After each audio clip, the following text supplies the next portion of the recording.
ഞാനൊരു ക്രിസ്ത്യൻ ആയിരുന്നു. ഞാൻ ഇസ്ലാം ആയതാണ്. ഞാനായിട്ട് 1 വർഷമായിട്ടുണ്ടെങ്കിൽ എനിക്ക് നിസ്കാരവും കാര്യങ്ങളോ ഒന്നും അറിയില്ലായിരുന്നു. പക്ഷേ ഈ കഴിഞ്ഞ എൻ്റെ ജീവിതത്തിലുണ്ടായ കുറച്ച് അനുഭവങ്ങളാണ് ശരിക്കും എന്നെ നിസ്കരിക്കാനായാലും പടച്ചോനെ കൂടുതൽ അറിയാനായാലും അടുക്കാനായാലും എന്നെ പഠിപ്പിച്ചത്. എന്തായാലും അവിടെ പോയൊരു അനുഭവം ഞാൻ പറയാം. എനിക്ക് അവിടെ പോകണമെന്ന്, ഉംറ ചെയ്യണമെന്ന് ഭയങ്കര ഒരു ആഗ്രഹം ഉണ്ടായിരുന്നു. പക്ഷെ എന്നെ കൊണ്ടത് സാധിക്കും ഞാൻ ഒരിക്കലും വിചാരിച്ചിട്ടില്ല. കാരണം ഇസ്ലാമായിട്ടുള്ള വ്യക്തികൾ പോലും ഉംറ ചെയ്യണമെന്ന് ആഗ്രഹിച്ചിട്ട് നടക്കാത്ത കുറേ ആൾക്കാരുണ്ടെന്ന് എനിക്ക് അവിടെ പോയി വന്നതിന് ശേഷമാണ് മനസ്സിലായത്. അപ്പൊ എന്തോ പടച്ചവന്റെ വലിയൊരു അനുഗ്രഹം കൊണ്ട് എനിക്കത് ചെയ്യാൻ സാധിച്ചല്ലോ എന്ന് ഓർത്ത് ഞാൻ റബ്ബിനോട് സ്തുതി പറയുന്നു.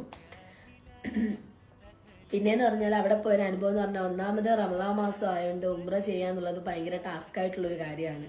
കാരണം നല്ല റഷാണ് അവിടെ. അത് മാത്രമല്ല, നമ്മൾ നോമ്പൊക്കെ എടുത്തിരിക്കുന്ന സമയമായതുകൊണ്ട് ഉംറ ചെയ്യുമ്പോൾ അതിൻ്റെതായ കുറേ ബുദ്ധിമുട്ടുണ്ട്. പക്ഷെ എങ്കിൽ പോലും പടച്ചോൻ നമുക്കത് താങ്ങാനുള്ളൊരു ആരോഗ്യം ആ സമയത്ത് നമുക്ക് തരും. എന്തോ ഒരു ദിവ്യശക്തി നമ്മളിൽ പ്രവേശിക്കുമെന്ന് എനിക്ക് മനസ്സിലായി. കാരണം എൻ്റെ ജീവിതത്തിലെ ആദ്യത്തെ ഒരു അനുഭവം, പ്രത്യേകിച്ച് നോമ്പെടുത്തോണ്ട് ചെയ്യുക, അതായത് റമദാൻ മാസത്തിലെ ഉംറ എന്ന് പറഞ്ഞാൽ അതൊരു ഭയങ്കര കഷ്ടപ്പാടാണ്. പക്ഷെ ആ കഷ്ടപ്പാടിലൂടെ നമുക്ക് ആ താങ്ങാനുള്ളൊരു